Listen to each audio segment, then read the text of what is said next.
Welcome to another episode of TGT Talks, hosted by me, Melissa. And me, Desiree. Where the goal is to empower the youth of Glendale and connect youth to community resources, individuals, and organizations through interviews and discussions. And today we are joined by a special guest, Maryl Fleisher. Maryl is the program supervisor at Glendale Library Arts and Culture. She obtained a BA in theater at Bradford College and later began her career as the operations assistant at the New Victory Theater in New York City. She has worked with the U.S. tours of Camp Broadway and Bravo's networks On With the Show, arts education programs that brought Broadway performers to teach theater arts in towns across America, as well as has held artistic programming positions with the Getty Center, U.S. Davis, and the Mondavi Center of Performing Arts. Don't forget to follow us on Facebook and Instagram at MyGlendaleLAC.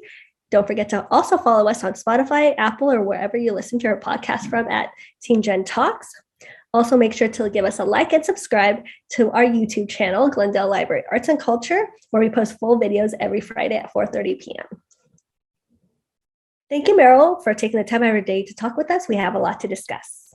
So let's go back in time for a bit. You grew up in Connecticut and attended a performing arts high school, and later went to Bradford College where you obtained a BA in theater. So it seems like the arts have always been a part of your life. What about the arts drew you into it? Yeah, I grew up in a really small town in Connecticut that was sort of a farming town. And so I found an arts magnet program that allowed me to do my regular coursework in my small town. And then I traveled to Hartford to do my classes in theater, dance, and music. I think I was just always intrigued by the light bulb that goes on when you see a really cool art piece, and it makes you think about different things that you hadn't considered before, like different people's stories, different perspectives. And I had that experience, probably the first musical that I saw. And so I sort of knew then that I always wanted to pursue that. So I started at a young age. I started in high school and really started to pursue that career path for myself. What was your first musical that you saw that you went? Cats. Cats. It's so funny because that movie, as we all know, got a lot of press. And I took my two small children to see it, and we were the only ones in the theater, but they loved it. And they loved it because I was excited about it. And I was sharing that enthusiasm of seeing the Broadway musical for the first time.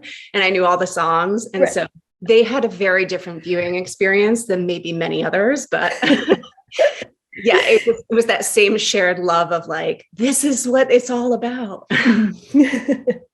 So initially you pursued a career in theater administration, beginning as an operations assistant at the New York Victory Theater in New York City. How was that transition for you going to New York City? Oh, wow. Yeah, that was exciting. I was 21. I had just graduated from college and I moved to the Big Apple. Growing up in Connecticut, it's 2 hours away, but when you grow up in a small town, it felt miles away. I didn't know anybody there except my cousin was in theater at the time. She actually was 17 when she went out on the road with musicals and had been performing in Broadway, and she was able to secure me an apartment, not with her. So I was really on my own, but I knew she was there.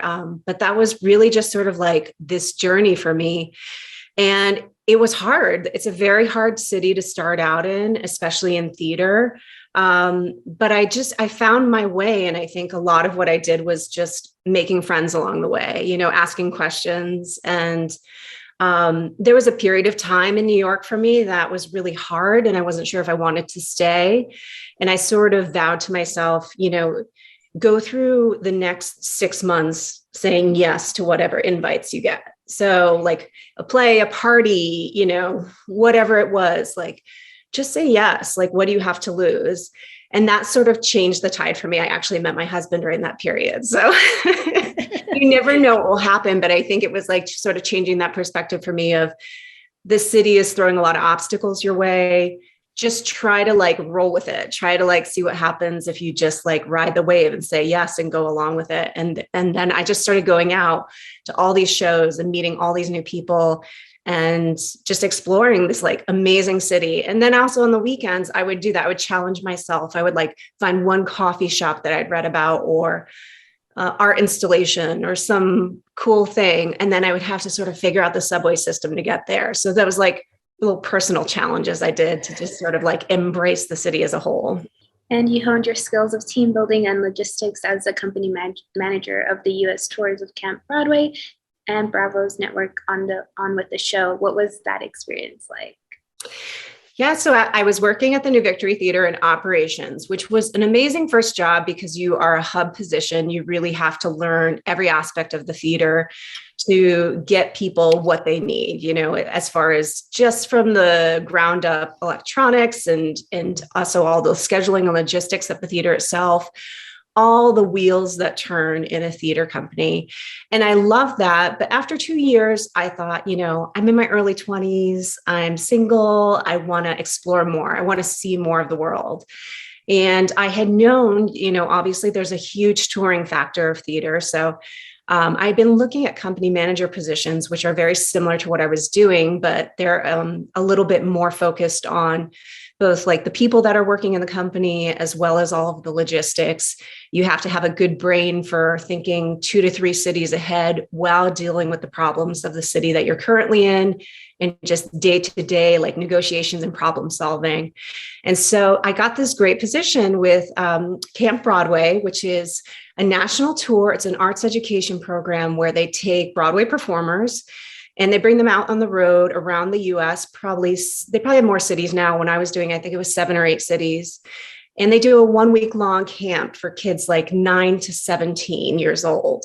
And so it's for theater loving kids, and they get to work with Broadway stars. So you get to have like a master class with somebody who's in The Lion King, and work all day with these Broadway stars.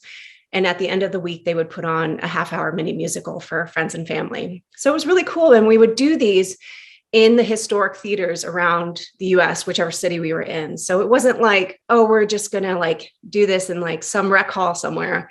It was like Fox Theater in Atlanta, these teenagers are performing there. So that was a really cool experience. And for me, I got to see so much of the country while I got paid for it, like win-win, right? Yeah. So, I mean, I encourage anybody who even has an interest in travel, like try to find like, a role within your career choice that allows you to do that. Like, even if it's for a small time, and you never know where that's going to lead. So for me, while I was out on the road, Camp Broadway had gotten their first invite for Macys National Thanksgiving Day Parade, and to actually put together a whole float and performance for Macys. And so they asked me to stay on and company manage that.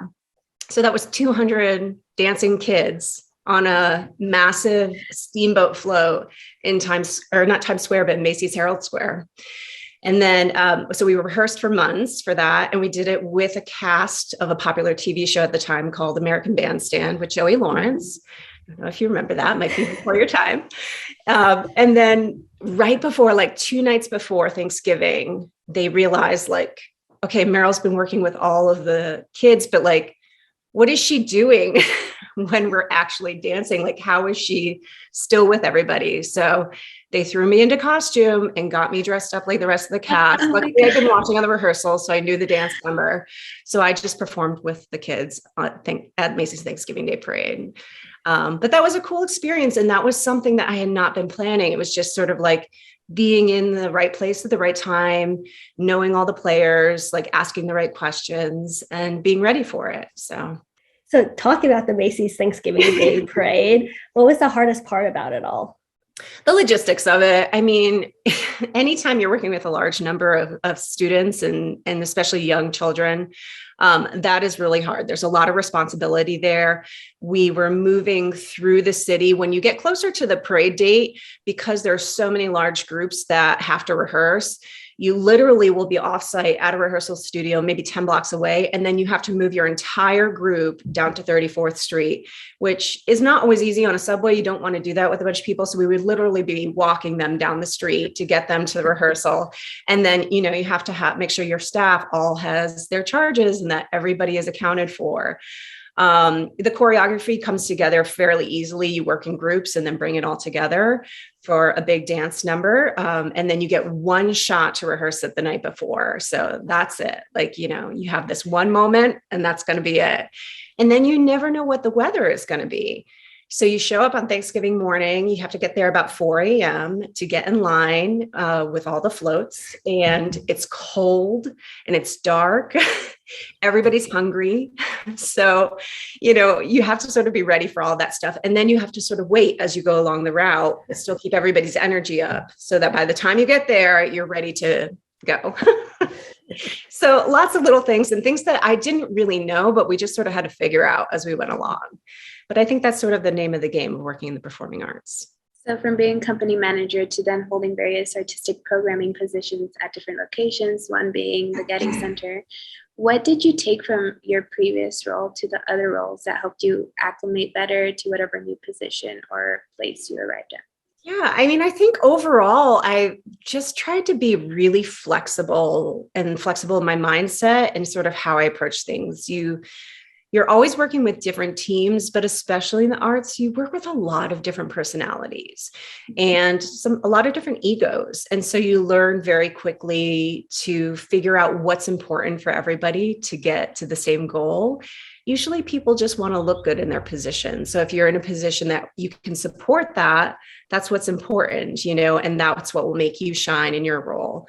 I think sort of figuring out moving to different size institutions has been interesting for me, going from Camp Broadway to something like the Getty, where the Getty operates almost as its own city.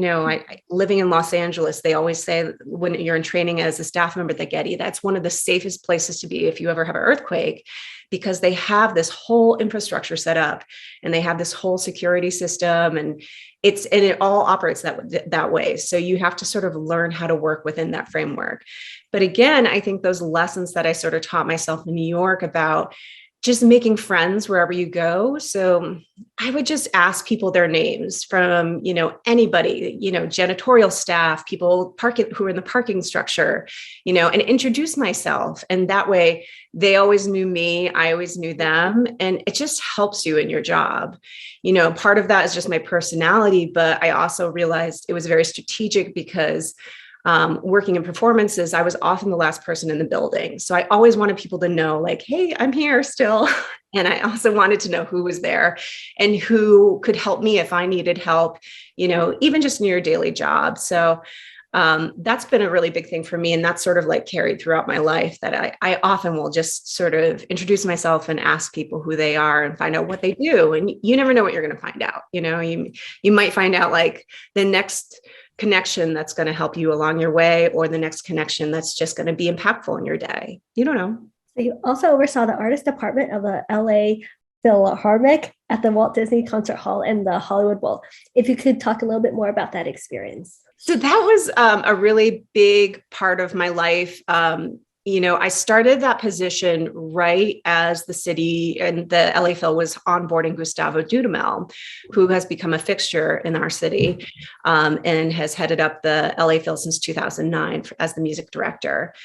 And so they were going through a change themselves, figuring out what their identity was under his leadership. And that was really an amazing position for me to be able to sort of step into my role and figure out like how to build the team I needed to make the things happen that we wanted to make happen collectively as a team and as an organization. And you work really hard there. I mean, the performances go year round. You start in the Walt Disney Concert Hall, usually in the fall, and the season goes all the way to the spring. There's a brief period where it's semi-quiet, but then we just simply move over to the Hollywood Bowl and pick up the summer performances there. So you never really stop. And we were the only office, the artist department, we physically moved our office to the Hollywood Bowl every summer because it was just easier because you're there so often. So, I mean, that was, again, like, it was a good time in my life. It was like, before I had children, and I was just really able to like run with it and put in the time and the energy and the love into that job that it deserved. And those were amazing years, sort of just onboarding with Gustavo and meeting some of the most amazing people in classical music, watching interesting connections happen backstage organically, and just seeing people meet for the first time. I was also very privileged in that position. A lot of what I did was I was the point person for the guest artists who were there, the guest conductors and the soloists. And so I would be the first person that they would see when they came off stage. I sort of walked them to the stage and I stayed there stage right through their performance. But when they came off stage, I was the first person they would see. So I watched a lot of like instant reactions to their own performance, which was just sort of interesting to see, and watching creative minds work and sort of how they, deal with their own stresses and how they deal with their own accomplishments. And it was just a fascinating position. And like I said, it was well timed for where I was in my life. And having the skills to communicate and network are big components in each role that you have had during your career. So how did you hone in on having those strong skills? And if you have any tips? Listening skills are important. I think, I'm somebody that grew up, I don't know if this is just being female, but I sort of grew up a little timid about raising my hand in class. I always thought people knew more than me. I always thought that maybe I wasn't offering anything new to the conversation. And it took me a while to sort of hone that. But I think also in honing that, I ended up listening a lot more and realizing like, no, my voice is very important in this conversation. And they haven't thought about the question that just came up in your head. So then it became more of an exercise of being confident and knowing when to speak up and suggesting things, or if you see a problem, to point it out.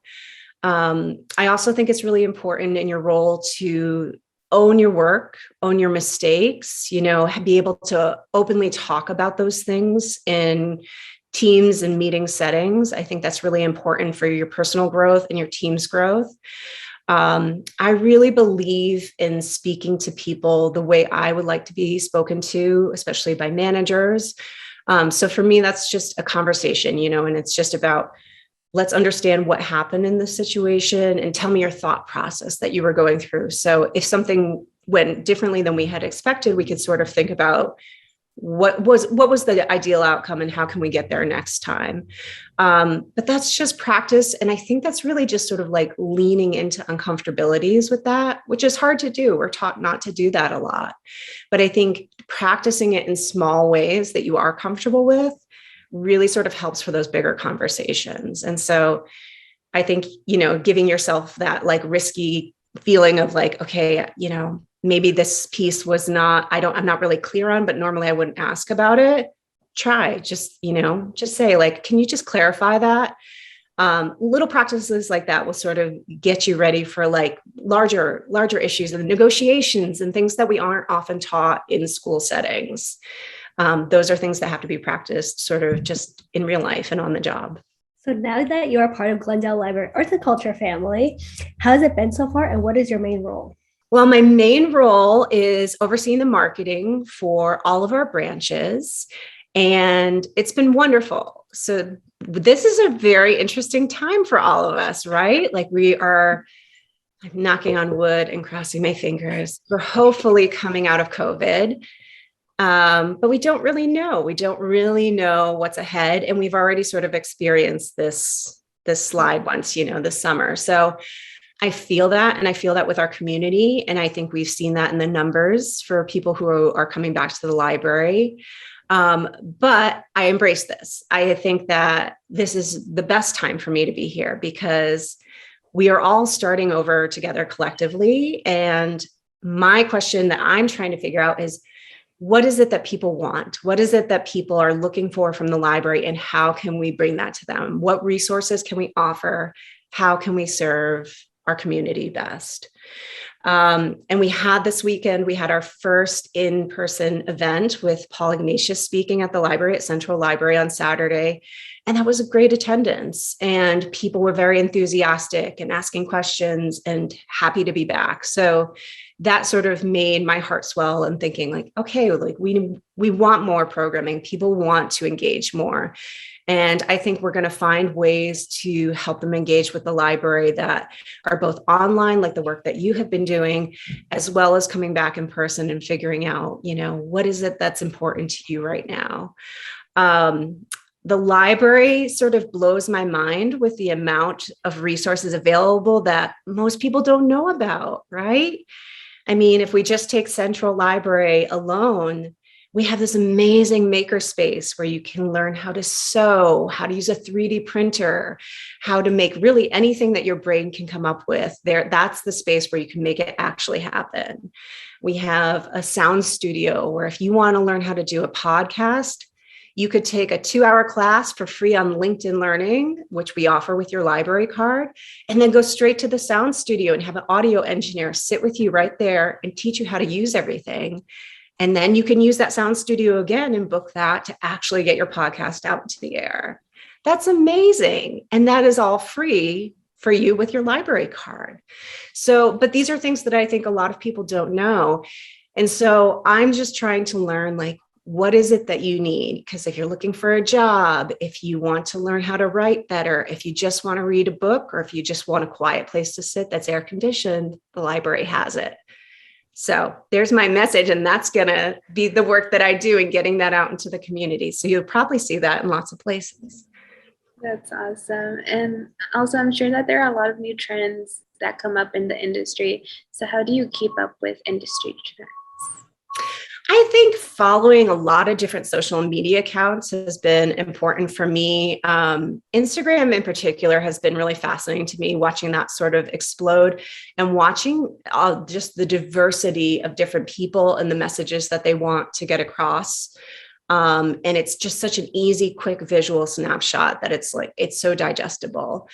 So, I mean, that, and then following, industry websites and blogs. I read a lot. I love to read. And so I'm constantly sort of like just grabbing snippets from everywhere, and just trying to get a sense of like what the word on the street is. I'm also like very connected in the community. As you can tell, I'm a talker.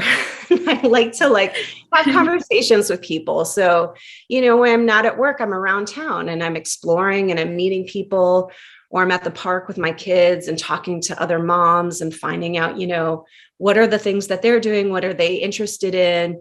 What are the experiences around the city that people are having? And so I sort of collectively put all that together to really sort of understand what's going on in our industry and beyond. What is something that you hope to accomplish during your time here as a program supervisor? Well, definitely getting people back, but also just sort of expanding the word about those offerings. I think if I could see somebody who had never stepped foot in the library and maybe only took out audiobooks or used, some of our e-learning platforms to come in and use something, or vice versa, to see our card users go up, that would be wonderful. I would just love to see more interaction.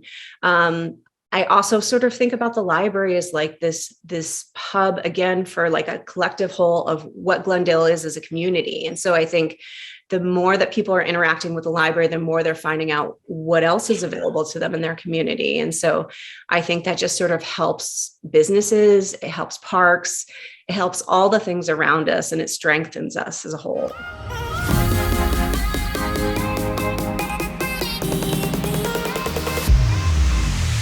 So before we end, we have some rapid fire questions to ask. The first question is, what is your favorite color? Purple. When are you the happiest? Oh, probably when I pick up my kids at school. Knowing what you know now, what advice would you give your 18-year-old self?